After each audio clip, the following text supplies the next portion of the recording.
Olá, bom dia, tudo bem? Que a graça e a paz do nosso Senhor e Salvador Jesus Cristo seja contigo, com todos os seus familiares. Hoje é 22 de setembro de 2023, sexta-feira. Já tem dias que eu não faço live aqui, tem dias que eu não entro aqui nessas redes sociais, mas hoje, na hora que eu estava fazendo a minha devocional matinal, eu deparei com um texto bíblico tão importante, mas tão importante, e tão eficaz para esse momento da nossa vida, do nosso país, da nossa nação, que eu quis compartilhar com meus amigos, com vocês. O texto da Bíblia, porque a Bíblia para mim ela é o estatuto da vida, ela é a palavra de Deus, ela é a palavra da salvação, ela é o escudo do ser humano, é o nosso escudo, a nossa salvação.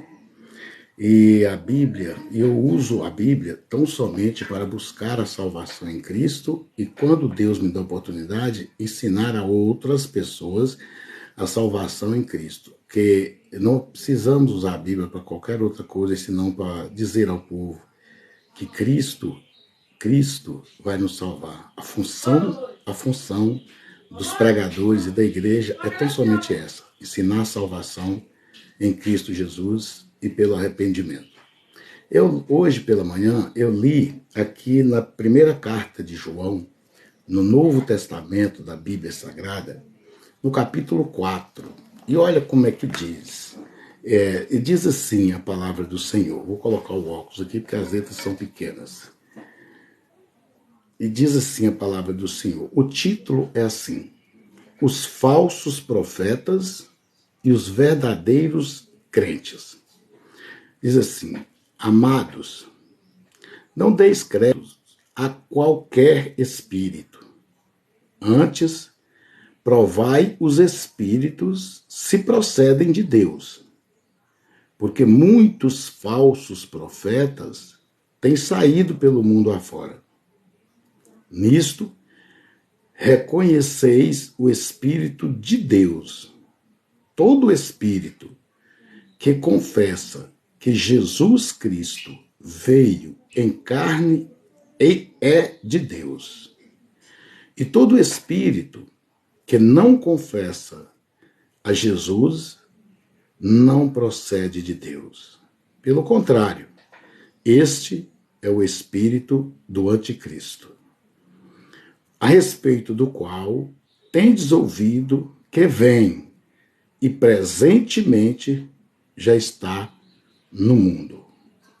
Filhinhos, vós sois de Deus e tendes vencido os falsos profetas, porque maior é aquele que está em vós do que aquele que está no mundo. Eles procedem do mundo, por esta razão falam da parte do mundo, e o mundo os ouve. Nós somos de Deus. Aquele que conhece a Deus nos ouve. Aquele que não é da parte de Deus não nos ouve. Nisto reconhecemos o espírito da verdade e o espírito do erro.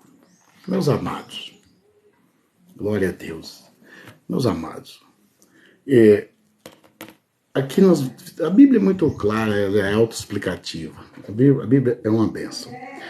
Em nós, nos seres humanos, regem apenas dois espíritos: o Espírito Santo de Deus e o Espírito Santo maligno.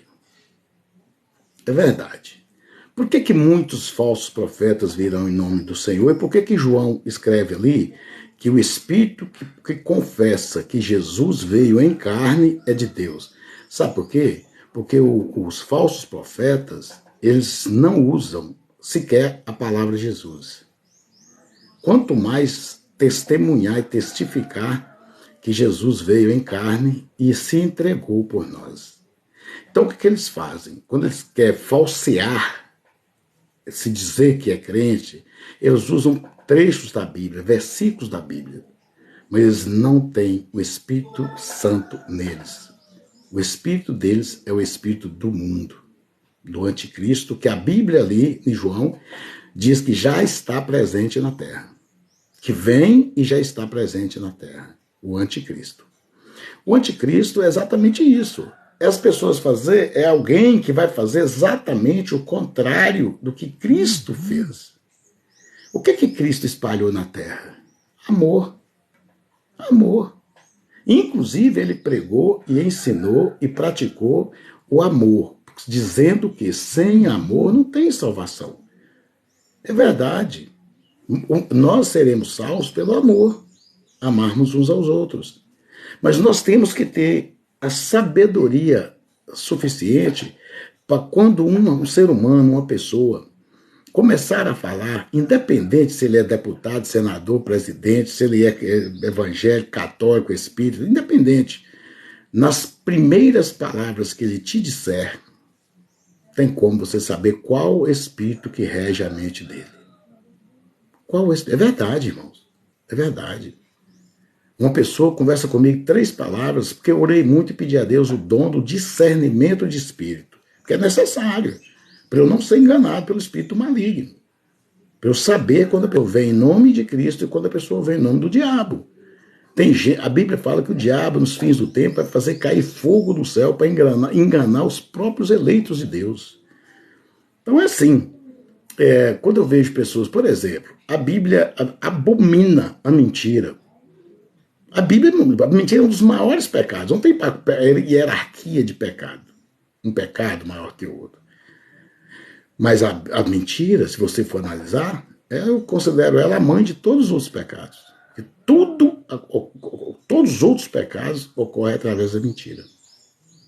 Através da mentira. Muitos crimes, muitos pecados. Através da mentira. Então, por isso que a Bíblia diz que a mentira é a filha do diabo. A filha do diabo. Então, se a pessoa já vem com a mentira nos lábios, esse espírito que está nele procede de Deus? Não. É só a gente ler a Bíblia, a gente estudar a Bíblia, a gente vai ver que a gente vai ter condições de entender qual espírito procede da boca da pessoa que governa. Nós tivemos aí uma prova muito grande, Deus permitiu uma prova muito grande na igreja evangélica. Muitos cristãos hoje têm vergonha de ser cristão. Mas uma coisa nos encoraja, porque dentro da igreja de Deus, não estou dizendo placa de igreja nenhuma, eu estou dizendo a igreja de Deus, existem 2 igrejas separadíssimas, dentro da mesma igreja. 2. Uma igreja que é composta por pessoas cristãs. E o que é ser cristão? É pegar a Bíblia, botar debaixo do braço e ir para todo culto? E fuxicar e mentir? Não. Ser cristão é buscar a cada dia ser mais condizente com o que Cristo diz. Ouvir mais o que Cristo diz e obedecer. Ouvir e obedecer a palavra de Cristo, o ensinamento de Cristo no Novo Testamento. Isso é ser cristão. E tem a igreja dos crentes. O diabo era crente. Né? O diabo crê que Deus existe porque ele sabe, ele nasceu no céu. Ele nasceu lá dentro do céu, ele frequentou a última ceia com Cristo. Foi na pessoa de Judas, a traição. Ele não é brinquedo, não. E bobo é aquele que prega e fala que ele não existe. Aquele já está dominado. Todas as pessoas que pregam que o diabo não existe, que tem gente que fica enaltecendo o diabo, pode saber, ele já está dominado. Depois ele nasceu no céu, ao lado de Deus. Depois ele comeu na última ceia de Cristo. Como é que ele não existe? Como que ele não existe? Dizer que o diabo existe é a mesma coisa dizer que Deus não existe, que Jesus não existe. Você precisa ver para crer. Então, a situação é essa, eu acho, eu penso, eu vejo que Deus permitiu na política brasileira, por exemplo, que a política também é um fator muito importante na vida da gente. Não existe organização de povos sem a política. Não existe. Onde tem organização de povos, tem que haver política. Onde tem cidade, distrito, município, zona rural, onde tem gente morando, tem que ter política. Tem que ter política. Sabe por quê? Porque a política, ela, na verdade, é uma ciência humana que estuda o homem na sociedade, como liderança e como liderado. tão se